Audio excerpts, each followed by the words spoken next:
Batman Arkham Knight uklonjen sa Steama do daljnjeg. Developer Warner Bros. Game je 24.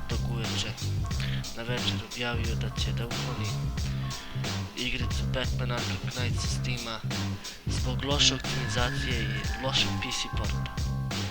Igrica ima probleme sa optimizacijom čak i na Nvidijinim grafičkim karticama, kao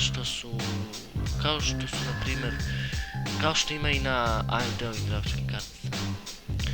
Na Nvidijinim, na primjer ako imate grafičku od 4 GB rama, može moći da igrate na high. Na primjer ako imate od 3 GB rama, Nvidia GTX 780, vi ćete moći da igrate samo na normalnim teksturama, zato što ne znam zašto.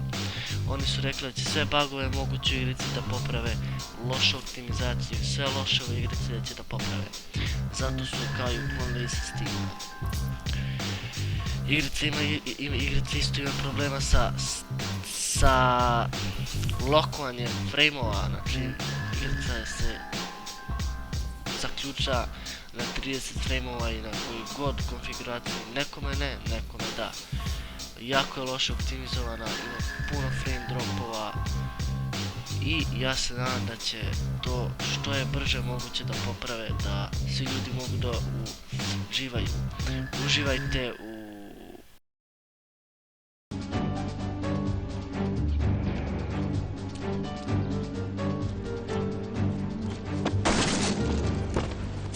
Nisi trebao da mu kažeš.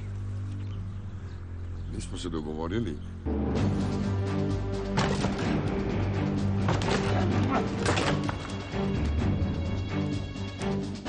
Uživajte, dragi ljudi. Nadam se da će nam se Batman brzo vratiti u boljem sjaju, boljoj optimizaciji.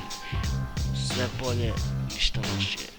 Do tad, ostanite uz DPG, to je bila prva epizoda Gaming Vesti na mom kanalu. Ostanite do sljedeće epizode. Pozdrav!